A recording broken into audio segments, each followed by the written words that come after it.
Bienvenue sur Africa 24 pour cette nouvelle édition du QG News. Voici les titres de l'actualité. En République démocratique du Congo, le chef de l'État Joseph Kabila a promulgué la loi électorale approuvée par les deux chambres du Parlement le 15 décembre, une loi qui ne fait pourtant pas l'unanimité au sein de la classe politique. Au Swaziland, les recettes fiscales ont enregistré un surplus de 20 millions de dollars sur le montant prévisionnel, un chiffre satisfaisant qui n'aura pourtant pas d'impact sur la croissance économique nationale. Et puis au Mali, la Biennale artistique a fait son grand retour. Après 7 ans d'absence, l'événement culturel qui réunit des artistes venus des 10 régions du Mali bat son plein actuellement. En République démocratique du Congo, le président Joseph Kabila a promulgué ce 25 décembre la loi électorale qui avait été approuvée par les deux chambres du Parlement le 15 décembre. Une loi qui n'a pourtant pas été bien accueillie au sein de la classe politique. Les membres de l'opposition déclarent même vouloir saisir la Cour constitutionnelle. Des explications avec notre correspondant Jacques Amboka. 10 jours après le vote par les deux chambres du Parlement congolais de la loi électorale, le chef de l'État Joseph Kabila a procédé à sa promulgation ce lundi 25 décembre 2017. Une loi qui ne fait pas l'unanimité au sein de la classe politique, le seuil à 1% au niveau national et la caution fixée à 1 000 $ à la députation nationale sont quelques-unes des dispositions qui fâchent. L'opposition entend saisir la Cour constitutionnelle. En vue de différentes violations, l'opposition a résolu de saisir la Cour constitutionnelle désormais pour que la Cour juge l'inconstitutionnalité de cette loi. Dans quelle loi électorale où un indépendant n'a pas sa place? C'est une forme d'obligation, mais de manière voilée, à contraindre tous les partis politiques autour d'un regroupement. La nouvelle loi va assainir l'espace politique congolais qui compte plus de 700 partis politiques. Parmi ceux-ci, plusieurs sont une affaire familiale sans une représentativité nationale. Une situation qui contribue à l'imbroglio constaté dans l'espace politique congolais selon les observateurs. Les petits partis seront alors contraints pour exister de se regrouper afin d'atteindre le seuil exigé. Ce n'est pas au gouvernement de nous demander quand nous regrouper. Ce n'est pas leur devoir. Nous avons la liberté. Chaque Congolais est indépendant et est égal devant la loi. Ils n'ont aucune chose de supérieure à nous autres. Nous sommes tous égaux. Ce n'est pas la grande partie que nous demandons. On n'y a pas un seul parti qui est grand ici. Non, même pas le PPRD. Ces partis sont là parce qu'ils recrutent les gens qu'on donne des polons à gauche, à droite. La loi électorale promulguée va réconforter les rares partis politiques qui ont une assise nationale. Si les petits partis pourront avoir la possibilité de se regrouper, les indépendants sont mis dans une sérieuse difficulté. Rares pourront atteindre le seuil d'1% au niveau national. Outre la loi électorale, le président de la République a promulgué à la même date la loi des finances 2018, un budget de 5 milliards de dollars dont 500 millions seront consacrés au financement du processus électoral. Le Maroc figure parmi les principaux partenaires de la communauté économique des États de l'Afrique de l'Ouest.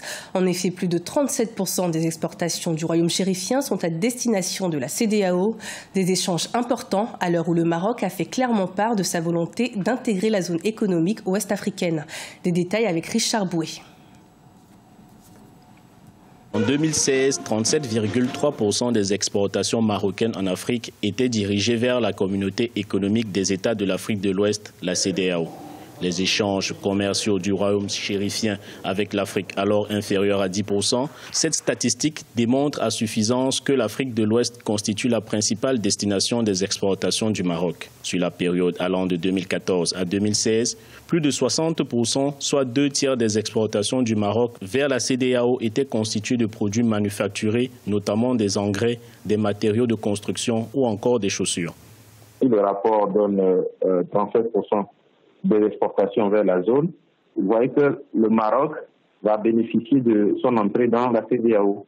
Puisque lorsque le Maroc va intégrer la CEDEAO, il n'y a plus de droit de douane à terme de barrières aux échanges. Et donc, il va de soi que les produits marocains seront relativement très compétitifs par rapport aux autres pays qui sont pas membres de la CEDEAO. Le Maroc, pour sa part, importe de la CEDEAO essentiellement du carburant, des produits manufacturés et des produits alimentaires, en particulier le poisson et de la farine de blé. Des importations qui proviennent surtout du Nigeria, du Togo, de la Côte d'Ivoire, de la Guinée et aussi du Sénégal. Disons que le Maroc s'est bien préparé. Vous voyez, aujourd'hui, dans les pays de la CEDEAO, les banques, en termes d'investissement des étrangers, notamment les services, les banques, l'éducation, c'est le pays vraiment, le Maroc, qui essaie d'annexer entre griffes les pays de la CEDEAO. La CEDEAO représente un marché de 320 millions de consommateurs convoités par le royaume chérifien. Le Maroc est devenu un partenaire stratégique des pays d'Afrique de l'Ouest, notamment la Côte d'Ivoire, le Nigeria et le Sénégal. Les recettes fiscales du Swaziland ont enregistré un surplus de 20 millions de dollars sur le montant prévisionnel pour l'année 2017.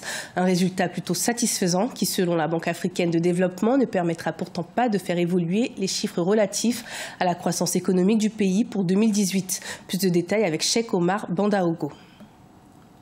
Avec 692 millions de dollars de recettes fiscales attendues, le Swaziland récolte pour cette année 2017 plus de 712 millions. Un surplus de 20,75 millions annoncé par le ministre des Finances, Martin Dlamini. Une situation rendue possible, selon le ministre, par l'augmentation des contrôles effectués par l'autorité fiscale du Swaziland. Malgré ce surplus, les recettes sont en baisse par rapport aux années précédentes. Le déficit budgétaire, quant à lui, reste inchangé pour l'année 2018, 8,1% du produit intérieur brut. Outre le déficit budgétaire, la BAD, Banque africaine de développement, estime que la croissance économique, en baisse de 0,6% en 2016, ne devrait pas s'améliorer durant l'exercice 2017-2018. On prévoit pour 2017 et 2018 une lente reprise avec une croissance qui restera contenue entre 1,4% et 2,3%. Ceci sur la base d'une amélioration des rendements agricoles due à des conditions météorologiques plus clémentes, notamment à des pluies normales ou supérieures à la normale pendant la saison des semis de la campagne 2016-2017. Selon la Banque africaine de développement, la diminution des recettes douanières est en partie imputable à l'Union douanière de l'Afrique australe. Ce déficit budgétaire s'accompagne aussi de la baisse de la production agricole. Ce ralentissement reflète un effondrement du secteur primaire imputable à un recul de la production agricole résultant d'une sécheresse provoquée par le phénomène El Niño. Les rendements des cultures pluviales, en particulier le maïs et le coton, et des cultures irriguées, principalement la canne à sucre, ont considérablement baissé. Même si l'union douanière semble affaiblir l'économie du Swaziland, elle est beaucoup plus avantageuse pour le pays. 85% de ses importations proviennent de l'Afrique du Sud et près de 60% de ses produits sont exportés vers ce même pays. Avec un PIB par habitant d'environ 3 000 $, le Swaziland est classé parmi les pays à revenus intermédiaires inférieurs. Au Mali, la Biennale artistique et culturelle est de retour après 7 ans d'interruption. Il s'agit d'un événement qui se déroule du 24 au 31 décembre et qui réunit différents artistes issus de la musique, du théâtre ou encore de la danse. Découverte avec notre correspondant, Mokhtar Bari. Du 24 au 31 décembre 2017 se tient à Bamako, au Mali, la Biennale artistique et culturelle, autrefois appelée Semaine de la jeunesse, créée en 1962. Cette compétition met aux prises les différentes régions du Mali sur les disciplines comme la musique, la danse, le théâtre et le chant. Après 7 ans d'absence, la thématique de la paix a été retenue. C'est une très bonne chose parce que ça crée le brassage, ça crée la cohésion entre nous.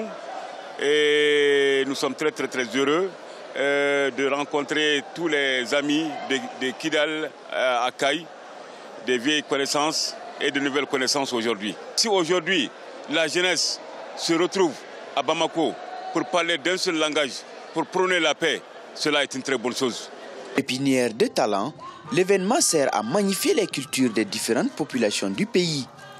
Pendant une semaine, 700 jeunes venus des 10 régions du Mali se mesurent au Palais de la Culture Amadou Hampâté-Bâ de Bamako.